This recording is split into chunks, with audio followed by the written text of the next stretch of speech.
Our story for Mary will come to us from two portions of two Gospels, the first being from Luke chapter 8 and the second from Matthew chapter 27.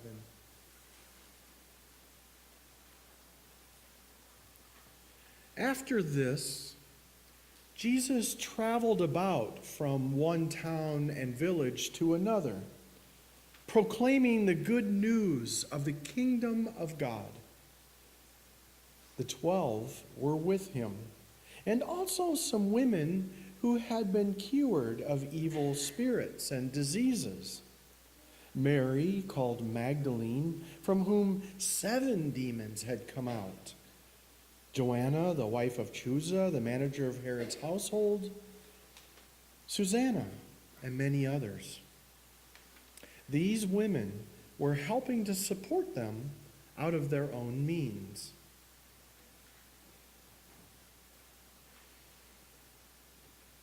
After Jesus' death, we hear this story.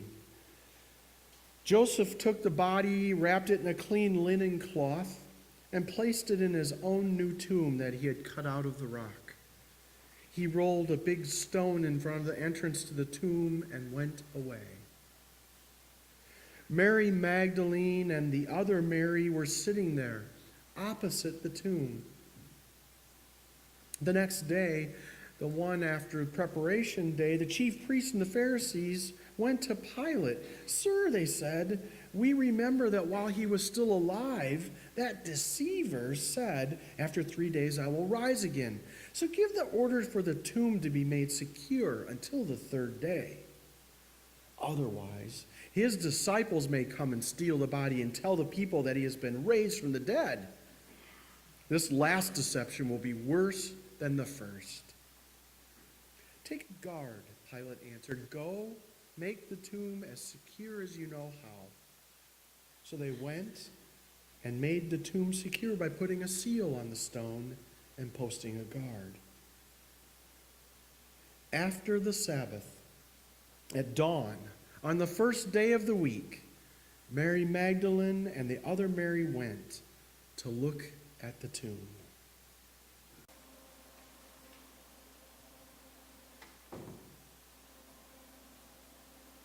Good evening. I'm so pleased to be here to share my story with you.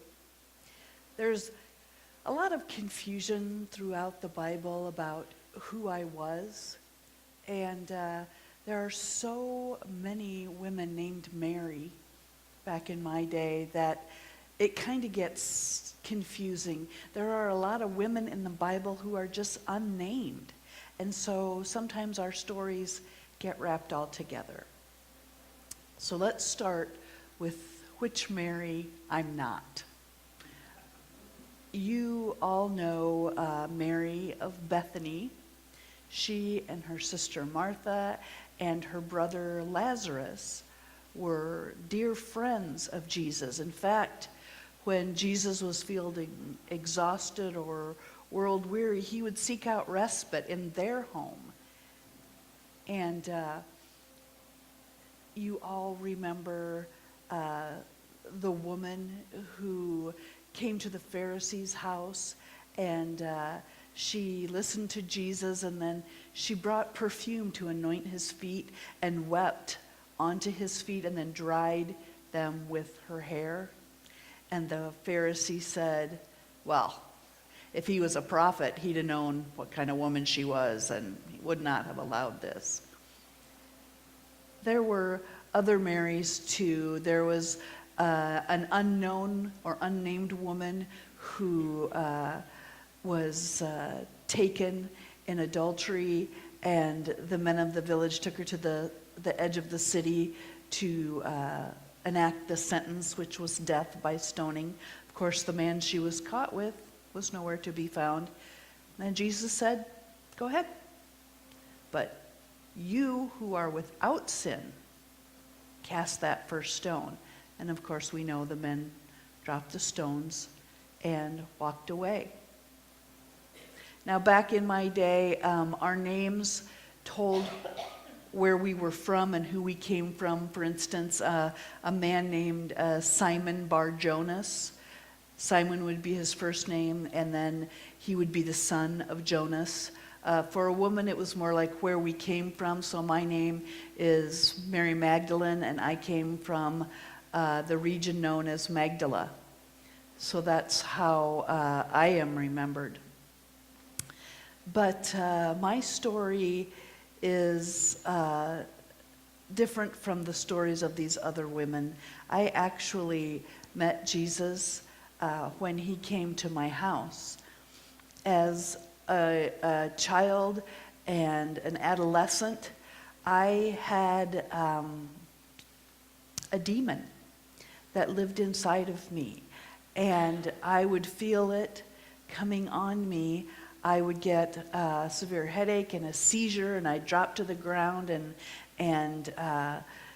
then I'd get up and I'd rant and I'd rave and I'd scream, and it was like I had the strength of two men, and sometimes it would take 4 or 5 people to restrain me. And then I'd collapse and I'd wake up not remembering anything. And this went on for years. Now, my parents loved me. They cared for me. But sometimes in their eyes was a look of abject terror. I lived with my parents for quite a while. I was past the time that I was old enough to be married, and it was a burden on them. No man wanted to marry me because of my demon, and we'd tried every doctor, we'd tried every potion and powder that there was. And then my parents had heard of this rabbi, and they thought, really, what do we have to lose? So he came with his men to our house, and they looked wild and rough, like fishermen from the village. But the rabbi, he was different. The sun had bronzed his skin, and his eyes, they were piercing. They looked right through me. And as I was gazing upon him, I felt the demon roar up in me again. And in a voice that wasn't mine, it said, "Get out." And all of a sudden, I was writhing on the ground, and I heard the rabbi say, leave this girl and never return." And then with a violent shake, it was gone.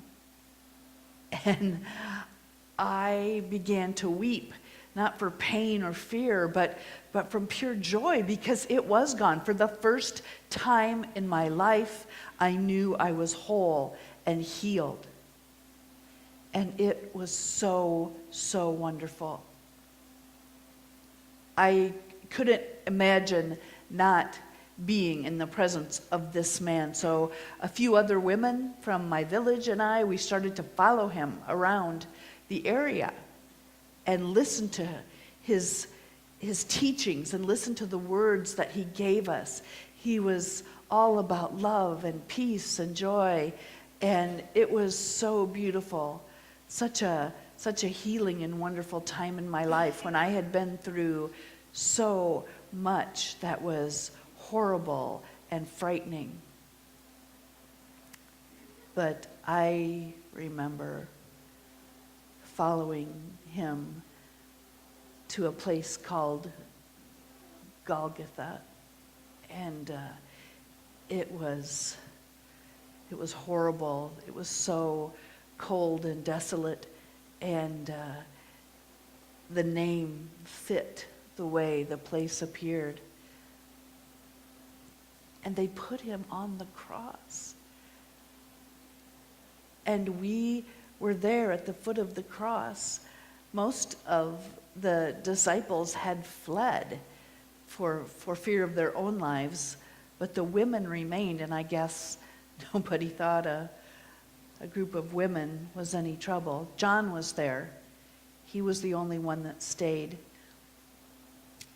And some of the men in the group around us were having a really good time drinking and taunting us and saying, "Behold, here is what happens to imposters and blasphemers."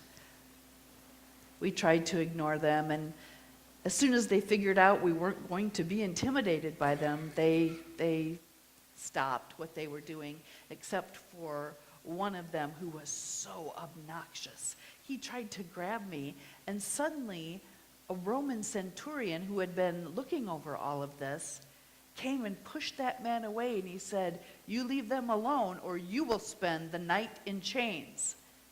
And then he looked right at me and said, "I'm sorry." I don't know why he acted the way he did, but it certainly was a surprise to most of us. At the end, when we took his beautiful bruised body down from the cross, it's just me and another woman and Nicodemus, and we tried to clean his body of the blood and the grime from that horrible day. They didn't give us much time, so we did what we could in the time that we had, and we placed him in the tomb of Joseph of Arimathea, and then the soldiers rolled a huge stone in front of the tomb, and we walked away frustrated and confused and in sorrow and in terror. We didn't know what was going to happen next. Jesus had told us that he would rise on the third day, but this was final. This was over.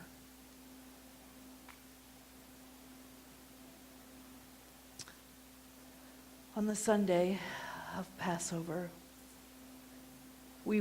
another woman and I went to anoint the body. It was the least we could do. We had some spices and some perfume, but it wasn't much. But at least they would let us in to see him, and we could finish what we had started Friday night.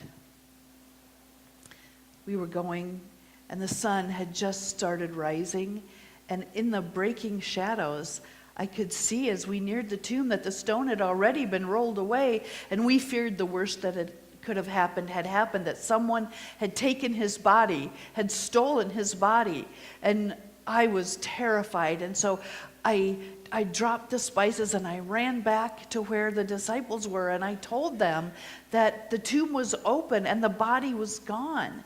And Peter and John raced to the tomb. I couldn't keep up with them. And when I finally reached the tomb, I saw a man standing outside, and I thought, well, he must be the gardener. Maybe he'll know something. And I went to him and I said, "Please, please, you must tell us where they've taken my master. You must tell me, where is Jesus?" And he just stood there, and I was distraught. I was sobbing, and I said, "Please, I beg you, tell me where he is." And he said to me, "Woman, why are you crying?" And I just pleaded with him again. And then he said my name, Mary. And it was as if the last 2 years of my life never even happened, and he was standing in my house. And it was the first time I heard him call my name, and I dropped to the ground at his feet, and I kept saying, "Master, Master." And he said to me, don't hold on to me yet. I haven't ascended. He said, "Go back and tell the disciples that I am alive, and I am going to go to my Father and to your Father and to my God and to your God." And I didn't want to leave him. I didn't want to leave him. But I knew I had to tell them.